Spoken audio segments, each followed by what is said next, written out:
Do any of you guys have any other like conspiracies that you thought were particularly insane, or particularly like, why are we killing all these people, for example? Like, that's one of the things I love about the show is it's just like, yeah, we're just gonna blow people away. Like, you know, we don't. I think that, I mean, in this, you know,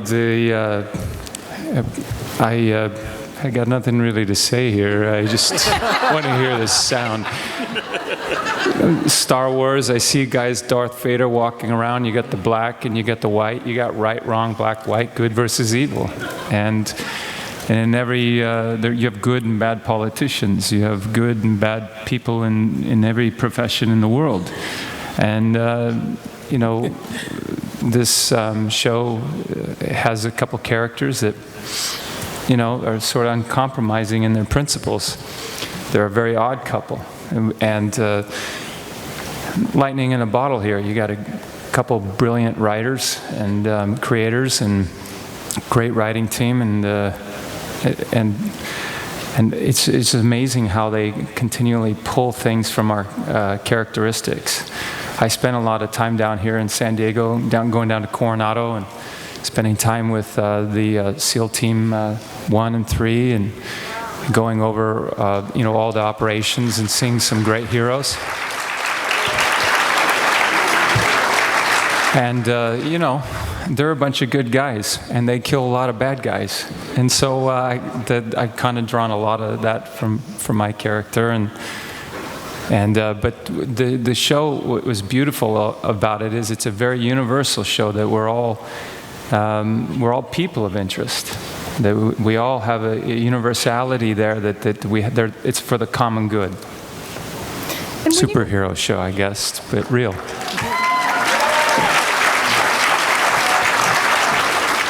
It is really a superhero show, and that was another thing I wanted to ask the cast is, when you're playing these characters, are you thinking of it in the context of comic book themes, like a kind of exaggerated view of the world, or do you feel like it's realism? Are you aiming for something where you feel like what you're portraying is really gritty and real? Or maybe a combination? Always real for me.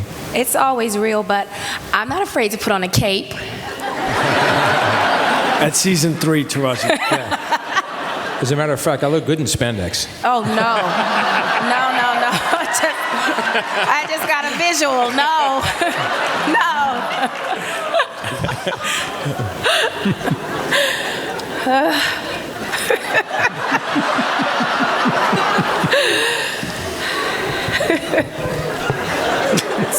So Jonah, where did the idea for this show come from? What were you thinking about when you dreamed up this idea? A variety of different places. I mean, I'd grown up in England, and the surveillance cameras went up really early there in the 80s. There were surveillance cameras everywhere. And my friends and I realized very quickly that no one was watching them. So we could get up to our usual shenanigans. And then I moved to the States, and there weren't. I moved to Chicago in '87, and there weren't cameras anywhere. I mean, you had, an occasional surveillance camera in a convenience store or something like that, but it wasn't like London. There weren't cameras up all over the place. And then in the last 10 years, that's changed. That's really changed. And now the question for me was, when we were kids in London, we knew they'd hired 2 overworked police officers to watch 10,000 cameras. So the odds were no one was watching if you were setting fire to a garbage can or something like that. Not that I would do anything like that. The question for me became, well, who's watching them now? And the answer ultimately is, well, it isn't going to be human beings. If you're going to watch 10,000 cameras or 1 million cameras, or as someone smarter than us counted in New York and came to the conclusion that there is now an uncountable number of cameras just in Manhattan. The question is, well, who's watching them?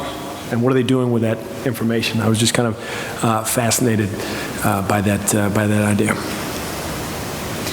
And so for the crew, for the cast, do you guys think of it as being kind of a vigilante action? Like, are you guys vigilantes against a kind of surveillance state, or are you more like working within it to subvert it? What do you think, Michael? I think they're vigilantes. I don't know if they would describe themselves that way, but they're playing the landscape they're dealt, or they're playing their skill set. And Mr. Finch has a really strong skill set that has to do with cybernetics and surveillance. So that's his best tool, and he's going to use it and ride the cutting edge of technology for good. So far. I think for Carter, like, I think that goes against everything she believes in, being a vigilante. But if you are a person that upholds the law, I mean, don't you want to stop something bad from happening if you could? I mean, like, any good human would want to do that. If you could prevent a bad crime from happening, whether you're a cop or not, wouldn't you want to? I would, with the right gun and my cape.